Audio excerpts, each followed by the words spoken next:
Suicide is a problem everywhere. It's especially increased in middle-aged men. But the suicide rate for women has increased about 31%. 1 in 6 suffer from depression. 1 in 10 college kids have a plan to take their lives. I had no idea.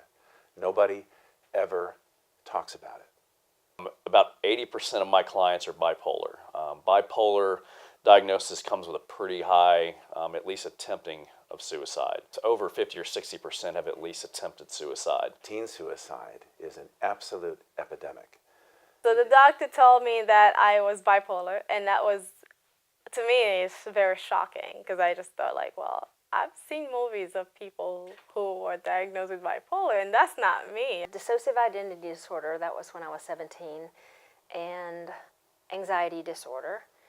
Well, first they diagnosed me with ADHD, which is a huge problem because if a child is misdiagnosed and they give them the wrong medications, and they can make the disease even worse. My diagnosis is severe depression. Major depression. I started, slipping into depression. From the time I was an infant, she started allowing men to sexually abuse me. This was before anybody talked about trafficking or anything like that. It just was sort of unheard of. I was telling people going on. The school knew something was severely wrong, but they really didn't understand. My mind was racing all the time and trying to rationalize what was going on with me. And I felt as if I was standing looking down into an abyss and trying to decide if I should jump or not. And sometimes I felt like I could go to the left, I could go to the right, I could stay where I am, but anything I did would be useless. And the only thing I could think of just to stop all of the pain I was having was to end my life. Helplessness, I felt like I wasn't capable of doing anything. And at the age of 15, I guess that's when I was at the darkest point. I cut myself. I had friends that didn't trust me with their kids. They thought, if this is all true and she was sexually abused, she might abuse our kids. I believe that society has turned their back on us. I ended up getting addicted to the internet. I started realizing that I could live in another world and be another person and make friends with people who didn't know me. There's a hopeless feeling of, this is what I'm going to have to deal with the rest of my life. And how do I deal with that? I can't keep a job. I can't keep a relationship. I'm living at home with my parents and I'm 35. All the rest of my friends have passed me by. I can't do anything better than this. This is it. So why would I keep on living? So the Will to Live Foundation is a nonprofit public charity, a 501c3, that my wife and I started 5 years ago, about 2 weeks after the suicide death of our teenage son, Will.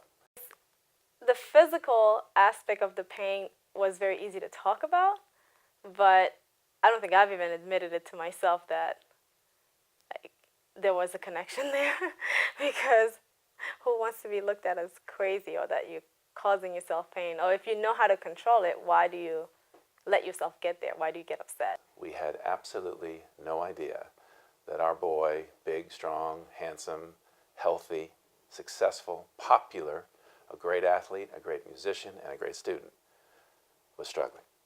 We had no idea. He was living what we thought was a perfect life, and then he died of his own hand. There's so much fear. I believe the stigma will kill me before I do. One of the things that increase stigma around mental illness is the language that we use.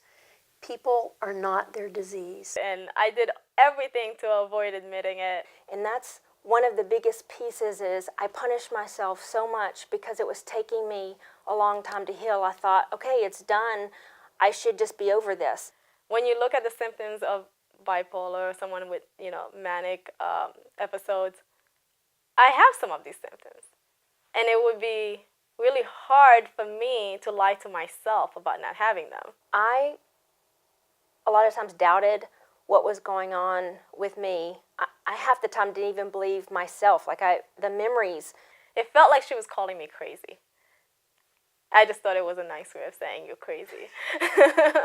It's okay to feel bad. It's even okay to feel like you don't want to go on living. The problem is when no one talks about that, when it just gets left there and remains stagnant, that's going to end up festering and end up getting worse and worse and worse and worse. So you develop these bonds as teenagers that stick with you your whole life. And Will just didn't know that.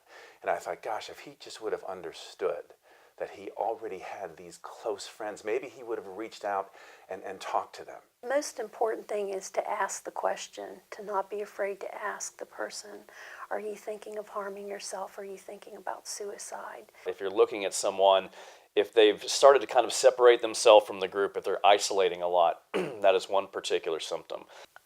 Watching for warning signs, and those warning signs are changes in behaviors. It could be anything as simple as eating or sleeping habits changing, isolating themselves from activities or friends. It could be giving away possessions, making final arrangements, and also, of course, anger and reckless behavior, taking risks for young people especially. Earned my 2 bachelors, and then I decided to travel the world because that's what I wanted to do. I've really focused a lot on changing my attitude about myself, becoming much more positive about myself. I wrote a therapeutic wilderness program for families because from my observation of being in a therapeutic program, that the family component was like pretty much non-existent. My mind has to stay occupied because that's what I've done in the past 2 decades. Like, I have to occupy my mind. Well, I ran a marathon a couple of years ago.